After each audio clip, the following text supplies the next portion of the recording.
It's nice to see when your hard work is paying off, y'all. We're going to drop the bomb in this video today. They're coming out in the open now. They're openly admitting it, little pieces at a time. If you guys haven't seen the latest interview with Dr. Phil and Robert Kennedy Jr., OMG, I'm going to get into it right now. We're going to talk about how they're openly admitting to spraying in the skies.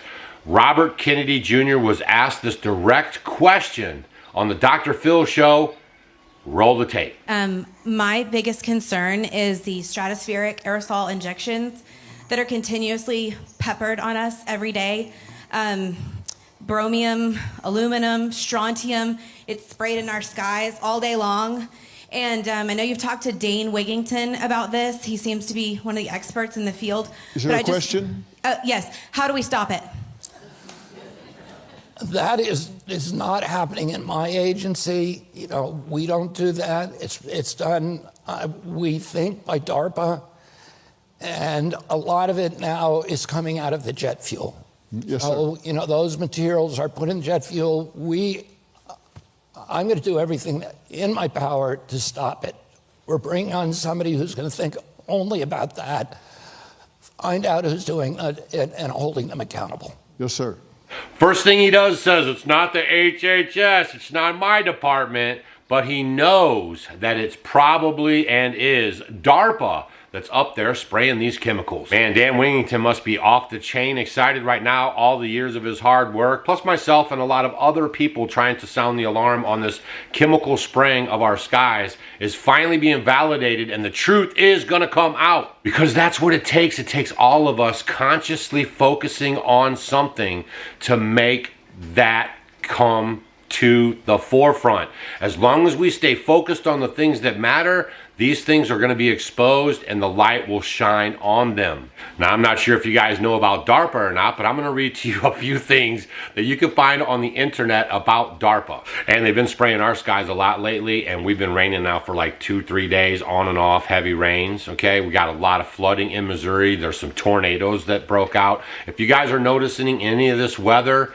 it is not normal weather. If you do a simple Google search, you could see that the government has patents on tornadoes and how to create them. They have patents on rain and how to make them, and all that stuff is public access. But now we're going to get into this DARPA thing. DARPA, or the Defense Advanced Research Projects Agency. I was saying that to someone earlier today. I said, yeah, it's DARPA. And they were like, who's DARPA? I never even heard of DARPA. And this guy is like an older gentleman who's, you know, kind of hip to the government stuff. And he didn't even know what DARPA was. Its primary goal is to develop breakthrough technologies for national security applications. DARPA has also played a crucial role in developing technologies with civilian applications like the internet. The history of it is, it was established in 1958 in response to a launch of Sputnik. DARPA has a history of driving innovation in both military and civilian fields. The internet, GPS, and stealth technology, and mRNA technology.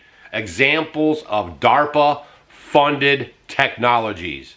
Did you hear that last part? mRNA technologies. Now you're going to love this part because DARPA works with the universities. Our universities have been captured. If you're sending your kids there, if you're paying money to send them there, pull that support immediately. All you're doing is wasting your money, and you're going to get back a socialist, communist, fascist from that school. Okay? It's just a fact. Those are reprogramming centers. That's all that they are now. Okay, the college game is over, and all you're doing is sending your kids off to be indoctrinated. But I digress. DARPA works with universities, industry, small businesses, and government partners to foster innovation. Did you guys hear that? DARPA works with universities, industry, small businesses, and government partners.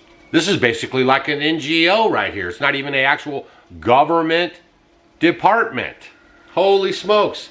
Now that you see the DARPA connection, you heard it right out of Junior's mouth that they are suspicious that it is DARPA and that they're actually adding these chemicals into the jet fuel now. I'm not for sure if I'm buying that 100%, but that is a start, okay? And that they're spraying these skies with the jet fuel with DARPA. All right, now you take this information however you like. I found it very interesting because I know that, you know, the quietness is breaking. Okay, now all we need to do is get a bunch of these pilots to come out and just flat out say that, yeah, I was responsible. I've been flying these planes. I see the streaks in the sky. I didn't think it was normal, you know, something to this effect. We want to have the pilots. If you're a pilot, please come forward. You can even contact me and I'll do a whole interview with you and everything. growinginfaithfarm@gmail.com. But if you're a pilot, please start coming forward. This is going to get busted wide open. Now, if it's going to get changed or not, that's another thing, because they like to tell you all this stuff, like COVID, that it came from some lab in China, which I don't believe, okay? And then that the bioweapon was released was going to save you from it, which actually hurt you even more, but they still leave it out there for you. You can still go get that jab right now, and it is actually taking you out. And there's so much evidence on that right now, just like mask wearing. I'll do a post in our community tab here after this video, and I'll give you guys an example on where masks came from, what they learned about them, and why they were implemented during the pandemic. All right, but I found this super interesting. I think that it's going to come out. If we all keep it in our conscious, if we all keep posting about it. I'm going to show you guys right now a video that I put up on X day before yesterday. Maybe it was yesterday. I'm going to show it to you right now. What a nice little cabin that is. And we like to grow food out here. But wait, there's a huge problem. Our government's trying to kill us. Now look at that hook right there. See that hook? Why does it hook right in front of the sun? Look, what a coincidence. Look at that line right there. All the lines are coming to block the sun again this morning here on the homestead. Now there's a couple lines right there. Look at that line right there. He's spraying it out good. There he is right there doing his good government job. Because y'all, it is the government that's doing that. Don't let them fool you into thinking that they have no clue who's up in our airspace. I mean, that's the most ridiculous thing I've ever heard of. Look at that one right there. It's already fanning out. So there's your morning skies. It's no surprise. They're killing you right before your very eyes. But have a nice day. Jet aircraft emissions, particularly from high altitude flights, are the primary source of aviation-induced cloudiness, which alters regional climates, affects rainfall patterns, and deposits heavy metals into our environment.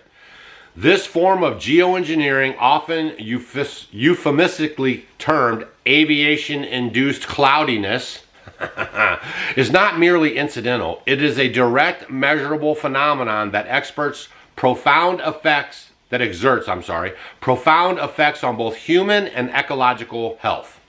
While it is sometimes referred to as unintentional geoengineering, monitoring evidence and increasing public awareness make it increasingly difficult to credibly maintain these additives are purely accidental.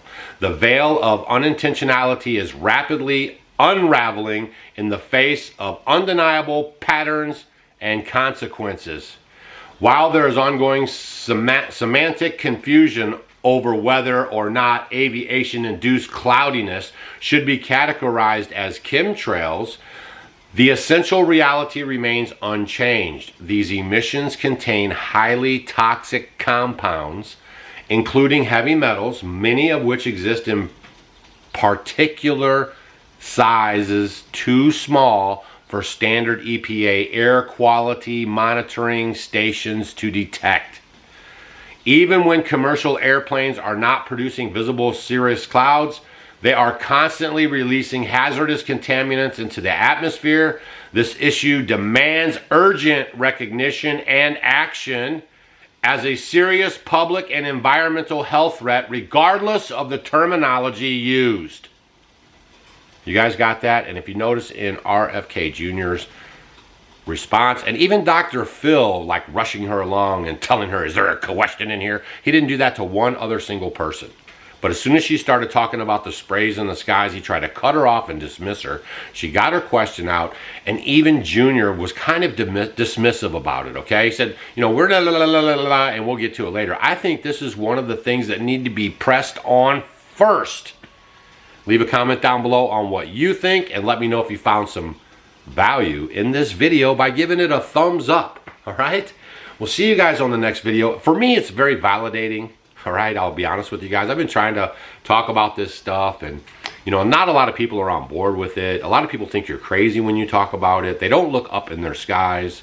And I am really trying to sound the alarm. I did a video just a little while ago, and it was very depressing.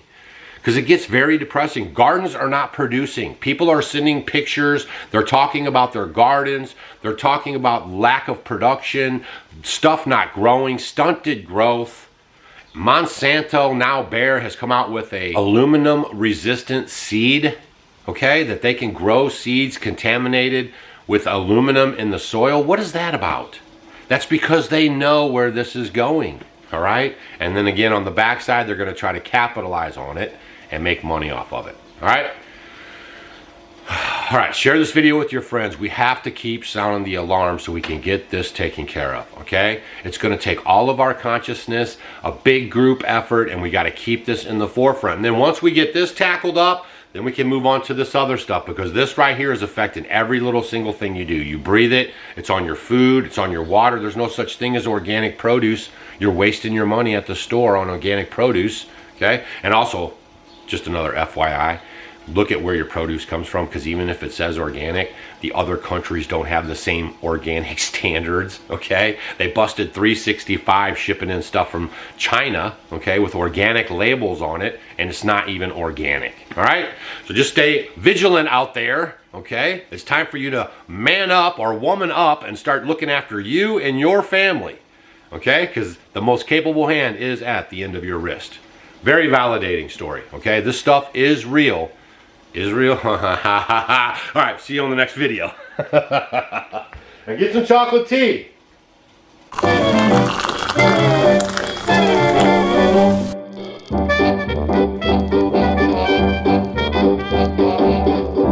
Did you guys know that in the 16, 17, and 1800s, chocolate was consumed as a beverage? There was no such thing as a chocolate candy bar. Well, we're bringing chocolate tea back to the 21st century because it's loaded with antioxidants our body loves, and it's a great source of magnesium that's wonderful for bone and heart health.